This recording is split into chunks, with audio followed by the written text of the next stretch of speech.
जो हो रहा है किस चीज़ को लेके और आप लोगों का क्या डिमांड है, किनके पास ये डिमांड है?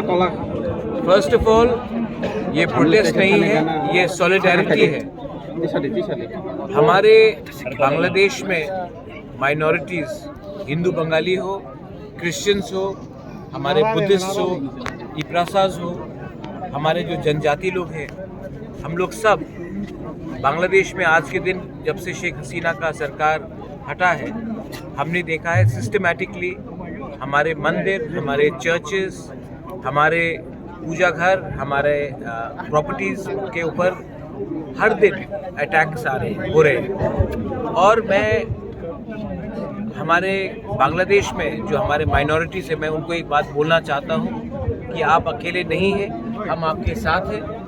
और मैं गवर्नमेंट ऑफ इंडिया को भी अर्ज करना चाहता हूँ कि जो माइनॉरिटीज़ के साथ हिंदू बंगाली हो, हमारे त्रिपुरा के लोग हो, चाकमा हो, मॉग हो, हमारे क्रिश्चियंस हो, उन सब का जो उनके ऊपर जो अत्याचार हो रहा है, उनका प्रॉपर्टी जलाया जा रहा है, उनके महिला को उठाया जा रहा है, ये सब गवर्नमेंट ऑफ इंडिया को इंटरनेशनल स्टेज में ले जाकर, यूनाइटेड नेशन में ले जाकर बांग्लादेश को एक्सपोज करना चाहिए और उनके ऊपर प्रेशर डालना चाहिए, क्योंकि वो अपने देश में अपने माइनॉरिटीज़ को रक्षा नहीं दे पा रहे। ये पहली बार नहीं हुआ है, ये 1940 में हुआ जब इंडिया का विभाजन हो रहा था, 50s में हुआ, 60s में हुआ, 70s में हुआ, 80s में हुआ, 90s में हुआ, कुमिल्ला में हुआ, नोआखाली में हुआ, ब्राह्मणबाड़ी में हुआ, कप्ताई में हुआ, खागड़ाछड़ी में हुआ।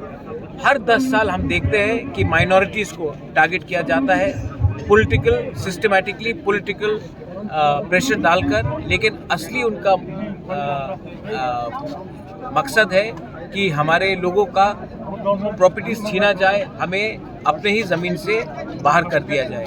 तो time is come that the world should know what Bangladesh is doing to its own people and they should be exposed by India at the highest level in the international forum. Thank you. Thank you.